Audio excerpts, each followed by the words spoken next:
CTS 두란노 성경교실 가족 여러분, 안녕하십니까?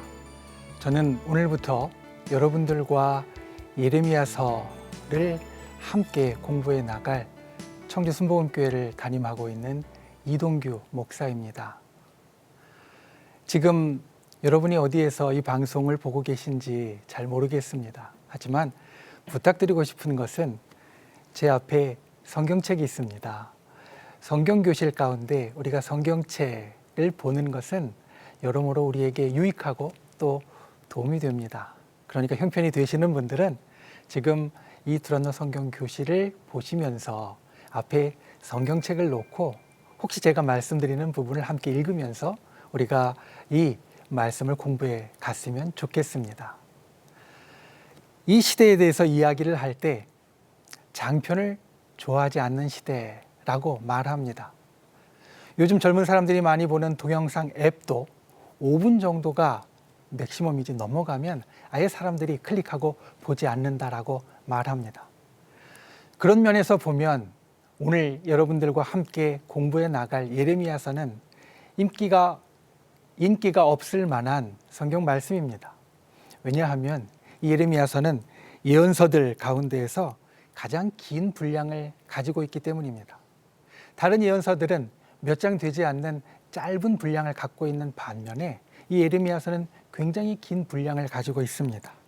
이유는 다른 예언서들은 예언자들이 활동했던 한두 가지 정도의 상황 가운데에서 하나님의 말씀을 전하고 있지만 예레미야서는 그렇지 않기 때문입니다. 오늘 우리가 사실 보기 원하는 예레미야서의 본문은 예레미야서의 가장 마지막에 있는 52장의 본문입니다. 그리고 12절부터 16절까지의 말씀을 오늘 중점적으로 보려고 합니다. 이 말씀을 읽지는 않겠지만 제가 말씀드린 대로 여러분들이 성경책을 앞에 가지고 있으면 지금 잠깐 보시기 바랍니다. 이 말씀 가운데에는 예루살렘과 유다가 멸망하는 그 순간을 담고 있습니다. 예레미야서의 마지막 장에는 예루살렘과 유다가 멸망하면서 모든 것이 끝나는 순간을 이야기를 하고 그 마지막에 31절부터 보면 이제 사로잡혀간 왕이 풀려나 회복하기 시작하는 것을 우리들에게 보여주고 있습니다. 방송으로 이야기하면 우리가 삶의 이야기를 하면 내일 이야기 또는 다음 편의 이야기를 예고하면서 끝나고 있는 것입니다. 그래서 예레미야서 52장은 예레미야서의 에필로그라고 불립니다. 그리고 예레미야서가 왜 길 수밖에 없는지 우리들에게 그 이유를 다시 한번 이야기해 줍니다. 예레미야서는 유다가 이제 굉장히 위태해지고 어려워지던 그 순간부터 멸망할 때까지 어떻게 보면 긴 시간의 이야기를 우리들에게 전합니다. 그 중에는 많은 사건들이 있었고 또 많은 이야기들이 있었습니다. 하나님의 말씀도 있었고 예언자에게 일어난 사건들도 있었고 때로는 왕궁이나 다른 곳에서 일어난 이야기들도 우리들에게 전달합니다. 그래서 이 긴 예레미야는 우리가 조금 나누어서 볼 수 있어야 합니다. 예레미야서는 크게 세 부분으로 나누어집니다. 여러분들이 가지고 있는 성경에 보면 예레미야서는 1장부터 25장까지가 첫 번째 부분인데 이곳에는 주로 예레미야가 1인칭으로 나는 이라는 것을 통하여서 하나님의 말씀을 선포합니다. 그리고 성경을 보면 짧은 시 형식으로 되어져 있습니다. 26장부터는 45장까지 또 하나의 단위로 나눌 수 있는데 그곳에는 주로 산문으로 그리고 예언자들의 이야기를 또 예언자 주변에서 일어난 사건들을 3인칭으로 기록하고 있습니다. 그리고 마지막에 46장부터 52장까지에 보면 이방 나라들에 대한 이야기 그리고 오늘 말씀드린 것처럼 예레미야서의 마지막 장 에필로그를 우리들에게 보여줍니다. 이 속에는 예언자가 전한 담대한 하나님의 말씀의 선포가 있고 또 그 속에서 쫓겨다니면서 어려움을 당하는 하나님의 사람의 이야기가 있고 나라의 위기와 멸망에 대한 슬픔이 있고 또 그 가운데 사람들이 가졌던 하나님에 대한 생각, 하나님에 대한 인식이 들어 있습니다. 과연 이 예레미야서 전체는 우리들에게 어떤 이야기를 하고 있는지, 오늘은 예레미야서 전체를 개관하는 시간으로 예레미야서가 과연 우리에게 또 우리 시대에 무슨 이야기를 하는지 나누기 원합니다. 잘 따라오시면서 이 예레미야서를 통하여서 우리들에게 주시는 하나님의 음성이 들려지기를 부탁을 드립니다. 예레미야서 전체에서 우리가 볼 수 있는, 그리고 제가 나누고 싶은 첫 번째는 이것입니다. 하나님의 사람에게도 아주 절망적인 위기가 있다라는 겁니다. 우리가 성경을 볼 때 맥락을 아는 것이 참 중요합니다. 가령 예레미야서 7장에 보면 예레미야가 성전 앞에서 하나님의 말씀을 전한 이야기가 나옵니다. 그 이야기의 첫 번째 맥락은 당시에 그 말씀을 들었던 제1성전기에 예루살렘의 사람들이었습니다. 그런데 그것으로 끝나지 않습니다. 예레미야가 성전 앞에서 전했던 그 이야기는 제1성전이 무너지고 난 후에 제2성전기를 살았던, 유다가 멸망하고 포로에서 돌아와서 살았던 그 사람들에게도 여전히 중요한 이야기가 되어지고, 또 오늘날 이 시대 하나님의 교회에서 믿음을 갖고 신앙생활을 하는 우리에게도 하나님의 음성이 들려지는 중요한 이야기가 되어집니다. 그래서 일반적으로 하나님의 말씀을 이야기할 때 말씀에는 세 가지의 맥락이 있다고 말을 합니다. 첫째는 말씀이 선포되는 당시의 상황이고, 두 번째는 이 말씀이 전달되어지면서 전수되어지면서 갖는 맥락, 의미이고, 마지막 세 번째는 이 말씀을 오늘 읽는 나, 우리에게 있어서 이 시대에 주시는 하나님의 말씀, 맥락이라는 겁니다. 하나님의 말씀을 볼 때에 우리는 이 세 가지 맥락을 같이 살펴야 합니다. 당시에는 과연 하나님께서 어떤 말씀을 주셨고, 또 이어 내려오는 우리의 신앙의 선배들에게는 어떤 말씀을 주셨고, 또 오늘날 우리들에게는 어떤 말씀을 주시는가, 이것들이 같이 다 합하여서 우리의 말씀을 보는 시각을 만들어내고 의미를 전달해주고 또 하나님의 마음을 깨닫게 되어집니다. 첫 번째, 오늘 말씀을 전하는 예레미야서 당시의 역사적인 상황과 배경을 예레미야서의 서두는 이렇게 이야기합니다. 예레미야서 1장 2절과 3절입니다. 여러분 한번 말씀을 펴보시죠. 예레미야서 1장 2절과 3절 말씀. 거기에 보면 우리들에게 이렇게 전합니다. 아몬의 아들 유다 왕 요시야가 다스린 지 13년에 여호와의 말씀이 예레미야에게 임하였고, 요시야의 아들 유다의 왕 여호야김 시대부터 요시야의 아들 유다의 왕 시드기야의 11년 말까지, 곧 5월에 예루살렘이 사로잡혀 가기까지 임하니라. 예언서들의 첫 부분에는 보통 이와 같은 머릿말이 등장합니다. 거기에는 이 말씀이 누구에게 주어졌는가 하는 예언자의 이름과 어떤 상황 가운데, 어떤 시대 가운데 이 말씀이 선포되었는가 하는 시대에 대한 간략한 요약입니다. 예레미야서의 서두에 나오는 그 시대의 상황, 주로 왕을 통해서 이야기하는데 첫 번째 왕이 요시야입니다. 요시야는 성경 가운데 아주 위대한 왕으로 평가받는 왕입니다. 다윗과 비견될 정도로 아주 위대한 왕이었습니다.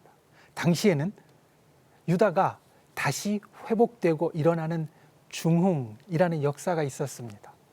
그 전까지 유다가 굉장히 약하여져서 쇠약하여져서 어려운 시기를 겪었다라고 한다면, 이때의 요시야 왕 때 주변의 상황들이 정리되어서 유다를 괴롭히던 나라들의 국력이 약하여졌고 유다가 일어날 수 있는 상황이 되었습니다. 요시야 왕은 그 시대를 놓치지 않고 예배를 회복하고 또 나라를 회복하면서 나라를 일으켰습니다. 그런데 요시야의 마지막이 그리 좋지 않습니다. 이집트의 왕, 애굽의 왕인 느고를 만난 자리에서 갑작스럽게 죽게 됩니다. 참으로 충격적인 사건이었고, 실제로 유다라는 나라는 이 사건을 통하여서 실질적인 종말을 맞이하게 됩니다. 그 이후의 역사는 사실은 제대로 이어가지 못하고 이 나라 저 나라에 이끌려가면서 휘둘리고 결국에는 멸망당하는 길로 가게 되어진다는 겁니다. 그때 있던 왕들의 이름, 여호야김이라는 왕과 그리고 마지막에 시드기야라는 왕입니다. 이 둘 다 사실은 제대로 왕에 오르지 못했습니다. 여호야김은 유다의 왕이었지만 애굽의 왕으로부터 세움을 받았고요. 시드기야는 유다의 왕이었지만 바벨론의 왕으로부터 세움을 받았습니다. 정상적으로 자기 힘으로 왕이 된 것이 아니라 주변에 있는 강대국의 영향으로 이들이 왕이 되었다라는 겁니다. 그리고 결국은 그들의 시대 때 유다는 완전히 멸망해서 독립을 상실하게 됩니다. 그리고 시드기야 왕이 죽은 이후에는 다윗의 자손이 아닌 아히감의 아들 그달리야가 총독으로 세워져서 유다는 이제 완전히 독립을 상실하게 되어진다는 겁니다.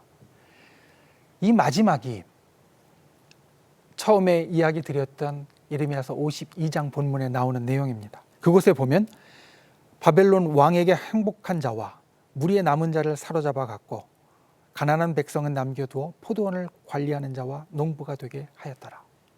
유다가 멸망한 다음의 현실입니다. 당시에 있었던 모든 질서가 다 허물어졌고 왕과 지도자들은 다 포로로 끌려갔고 그 이전에 가난하고 별 볼 일 없던 사람들이 그 땅을 차지하게 되어서 그 땅을 관리하는 자가 되었다라는 겁니다. 모든 것이 다 무너졌습니다. 다 끝났습니다. 그리고 바로 이때에 예레미야가 하나님의 말씀을 전합니다. 유다가 다 끝났다는 것, 유다가 멸망했다는 것, 기존에 있던 모든 것이 다 무너지고 뒤집어졌다는 것. 여러분, 이것이 중요합니다. 이 시대의 사람들이 이 모든 멸망과 위기를 통과했다는 것. 예레미야 당시에도 또 이 말씀을 간직하고 전수한 사람들에게도 또 오늘 이 말씀을 보는 우리에게도 하나님께서 주시는 분명한 메시지는 하나님의 사람이 이 땅을 살아갈 때에 평안과 축복만을 누리는 삶을 살지 않는다라는 겁니다. 예레미야와 유다의 백성들은 죽음과 멸망의 위기를 겪었고 그리고 그 말씀을 이어간 우리의 신앙의 선배들도 순교와 박해와 고난의 위기를 겪었고 또는 오늘날 이 시대를 살아가는 우리들도 시대의 위기와 신앙의 위기를 경험하게 됩니다. 하나님의 사람으로 살아갈 때 우린 이것을 인정할 수 있어야 합니다. 우리가 비록 하나님의 사람이지만 절망과 위기가 우리의 삶에 있다는 것, 축복과 평안만이 전부가 아니라는 것, 우리가 마냥 편리하게 살아가고 믿음을 지키는 삶을 살 수만은 없다는 것. 이것을 인정하는 것이 중요한 것이 인정하는 자에게 오늘 우리의 본문처럼 에필로그를 쓸 수 있는 기회가 주어지기 때문입니다. 힘들고 어렵고 때로는 멸망과 같은 심각한 시기를 인정하고 받아들일 수 있어야 절박한 위기의 상황을 받아들일 수 있어야 그 속에 새로운 시작이 잉태되어집니다. 만약 나에게 이런 일이 왜 일어나냐고 한탄하며 호소만 한다면 우리는 도돌이표를 그릴 수밖에 없습니다. 우리가 인정할 때 여기에서 탈출하고 넘어설 수 있습니다. 예레미야서 전체를 보면서 우리가 삶과 신앙에 분명히 위기가 있지만 또 있어 왔다는 것을 보지만 절망하지 않는 분, 예레미야서의 말씀을 통하여서 우리 절망의 시기에 소망을 볼 수 있는 저 여러분이 될 수 있기를 부탁을 드립니다. 두 번째로 예레미야서 전체를 보면서 여러분들과 나누고 싶은 이야기는 우리 위기의 시간에 하나님께서 함께 계신다라는 겁니다. 유다의 마지막과 멸망이라는 큰 위기 속에 가장 고통스러웠던 사람이 누구일까요? 여러분은 언제 고통스럽습니까? 일이 잘 풀리고 또 쉬울 때 고통스럽습니까? 아니면 힘들고 어려울 때 고통스럽습니까? 나라 전체가 어려웠을 때 그리고 멸망했을 때 그 속에 있던 모든 사람들이 다 고통스러웠을 겁니다. 그 가운데는 왕도 있었고 관리들도 있었고 일반 백성들도 있었습니다. 그런데 이 많은 고통받는 사람 중에 단연 우리가 볼 수 있고 또 꼽아야 되는 사람, 그는 예언자 예레미야였습니다. 예레미야의 별명은 눈물의 예언자입니다. 아마 이 이야기를 많이 들어보셨을 겁니다. 성경에 관심이 있는 분들은 성경에 나오는 인물들 가운데 그들에게 붙여진 별명 또는 다른 이름들을 우리가 많이 듣게 되어지는데 예레미야에게 붙여진 이름, 예레미야에게 우리가 흔히 부르는 이름, 그것이 눈물의 예언자입니다. 왜냐하면 성경 가운데 나오는 예레미야의 일생을 보면 그는 참 기구한 인생을 살았습니다. 유다의 최고 격변기를 살았고, 그리고 그 가운데 자기의 동족들이 죽는 것을 직접 보았고, 또 자기 아는 정말 친한 지인들은 먼 곳에 포로로 끌려갔고, 다른 나라가 쳐들어와서 자기 마음대로 왕을 바꾸고 잡아가고 죽이기까지 하는 것을 곁에서 여러 번 지켜보았습니다. 자기가 원하지 않는 일들에 계속해서 휘말립니다. 때로는 하나님의 말씀을 선포하다가 도망가기도 하고, 감옥에 갇혀 고초를 당하기도 하고, 거짓 예언자들에게 욕을 먹기도 합니다. 결국 예레미야는 그 마지막에 자기 나라를 도망쳐서 애굽으로, 이집트로 내려갔고, 거기에서 돌아오지 못하고 삶을 마감하게 됩니다. 예레미야서에 많은 사람들이 나오지만 그 가운데 영육적으로 가장 고통스러운 사람, 그 중에 분명한 한 사람이 예레미야라고 우리는 말할 수 있을 겁니다. 그는 살면서 이런 괴로움을 온 시간 모든 장소에서 경험한 사람이었습니다. 예레미야서 1장 1절은 예레미야의 고향이 아나돗이라고 말하는데, 예레미야서 11장에 보면 이 고향의 아나돗 사람들이 예레미야를 죽이려 했다라고 합니다. 보통 아무리 고초를 당하고 힘들고 어려운 일들을 당하여도 자기 고향에 가면 조금 편안할 수 있는데, 예레미야는 그곳에서도 자기의 목숨이 위험한 그런 상황을 맞이했다라는 겁니다. 가히 눈물의 예언자라고 우리가 부를 수 있습니다. 그런데 이 예레미야에게 또 하나의 별명이 있습니다. 그것은 기적이 없는 예언자라는 겁니다. 이 별명은 좀 생소하실 겁니다. 그런데 생각해 보면 성경 가운데 나오는 많은 예언자들, 우리 엘리야나 엘리사 같은 예언자들을 보면 하나님의 큰 기적들을 몰고 다녔습니다. 그들이 가는 곳에는 기적의 역사가 일어났고 놀라운 일들이 생겨났습니다. 그리고 그들의 사역과 또 그들이 행하는 일들에 그 기적들이 큰 도움을 줍니다. 예레미야는 그렇지 않았습니다. 예레미야도 수많은 위기를 경험했고 수많은 상황 가운데에서 고초를 당했습니다. 그리고 그때마다 하나님께 기도했을 겁니다. 하나님, 나 이 상황을 도와주세요.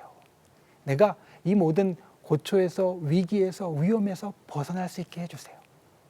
그런데 성경을 보면 이 수많은 위기의 상황 속에서 예레미야는 하나님의 기적을 거의 경험하지 못합니다. 그저 어려움을 묵묵히 당하거나 도망 다니기에 바쁩니다. 나중에는 저 애굽에 도망가기까지 합니다.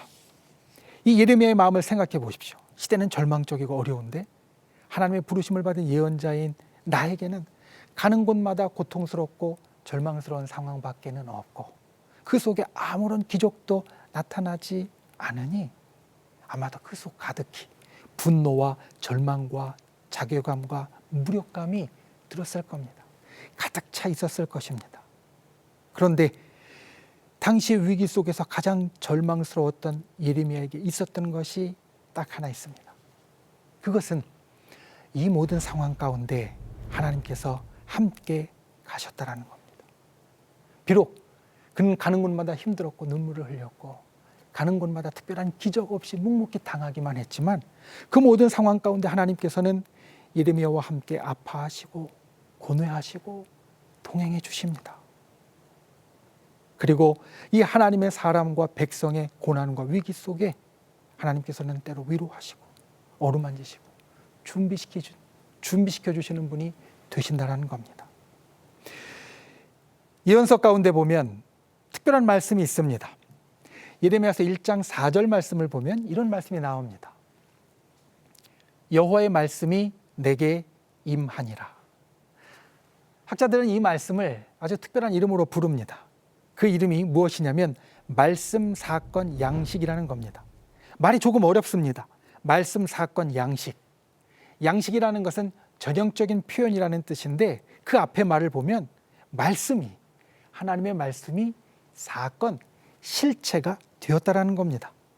하나님의 말씀이 이제 진짜 있는 것이 되었다라는 뜻입니다. 그리고 이 뜻을 우리가 조금 더 깊이 살펴보면 말씀은 하나님 자신을 이야기하고 그 말씀이 실제 사건이 되었다는 것은 하나님께서 바로 예레미야에게 진짜 와 있는 분이 되셨다라는 뜻으로 우리는 받을 수 있습니다. 예레미야가 이 모든 괴로운 일들 중에서 버틸 수 있었던 이유, 죽음과 멸망이라는 위기 속에서 그 마음 가운데 붙잡았던 것, 그것은 바로 그에게 오신 하나님이었습니다. 그에게 오신 하나님, 그와 함께 하신 하나님, 그와 같이 아파하시고 고통당하시고 때로는 위로하시는 하나님이 계셨기에 그는 이 모든 것을 견디고 또 이 모든 순간을 지나갈 수 있었던 겁니다. 여러분 어떠십니까? 우린 예수님을 따라 사는 사람입니다. 예수님을 닮아가는 사람입니다. 그런데 이 시대 크리스천의 특징을 사람들이 이렇게 말합니다. 고난과 위기는 싫어하며 예수님만 닮아가기 원하는 사람들. 우리 시대의 기준으로 보면 예레미야는 진작에 그만두었어야 했습니다. 포기했어야 됐습니다. 그런데 예레미야는 끝까지 갑니다. 왜냐하면 그와 함께 하시는 하나님이 있기 때문입니다. 우리가 예레미야서 전체를 통하여서 이것을 보기 원합니다. 위기 가운데 하나님은 같이 동행하십니다. 때로는 우리에게 기적이 없어도 놀라운 일이 없어도 하나님은 그 가운데 우리와 같이 하시고 때로는 우리를 어루만지시고 우리를 위로하시고 우리들에게 힘을 주십니다. 예레미야서 전체를 통하여 이 하나님을 느낄 수 있는 저와 여러분이 될 수 있기를 바랍니다. 이제 오늘 성경 공부를 정리하려고 합니다. 예레미야서 1장 1절부터 3절 말씀에 보면 유다의 마지막 왕들 우리들에게 이야기해 주는데 그 가운데 두 왕의 이름이 빠져 있습니다. 여호아하스와 여호야긴이라는 인물입니다. 왜 그들이 빠져 있을까? 사실 이 둘은 다스린 세월이 아주 짧았습니다. 약 3달씩밖에 되지 않습니다. 그리고 한 왕은 애굽의 포로로 끌려갔고 또 한 왕은 바벨론으로 포로로 끌려갔습니다. 아마 이들이 짧은 시간을 다스려서 그랬을 수도 있습니다. 그런데 곰곰이 생각해 보면 비단 그 문제만이 아닙니다. 이들은 유다의 멸망이라는 이 긴박한 시간의 흐름 속에서 존재감이 없었습니다. 존재감, 거기에 있다는 것이 느껴진다는 겁니다. 이 사람이 거기에 있다라는 것이 느껴질 때 우리는 그 사람이 존재감이 있다라고 말합니다. 여호아하스와 여호야긴은 유대의 마지막이라는 시간 가운데 존재감이 없었습니다. 그런데 예레미야는 다릅니다. 위기의 시대에 그는 하나님의 사람으로서 존재감을 가진 사람이었습니다. 그는 위기 속에서 고난 속에서 고민 속에서 하나님과 씨름했고 하나님을 붙잡았고 끝까지 하나님을 떠나지 않았습니다. 여러분, 우리가 살아가는 이 시대 그리고 나의 상황이 항상 녹록하지만은 않습니다. 하지만 신앙의 사람은 어떤 시기를 살든지 존재감이 있어야 합니다. 예레미야가 어떻게 존재감을 가질 수 있었는지 우리가 이제 앞으로 이 예레미야서를 자세하게 살펴가면서 저와 여러분이 깨닫게 되고 내가 살아가는 그곳에서 내가 살아가는 이 시간에 예레미야처럼 하나님의 사람으로서의 존재감을 보여주고 나타내고 또 가질 수 있는 그러한 저와 여러분이 될 수 있기를 바랍니다. 감사합니다.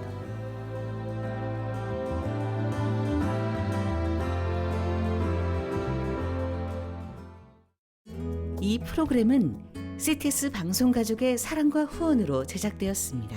후원전화 02-6333-1003번, ARS 060-808-1004번으로 전화주세요.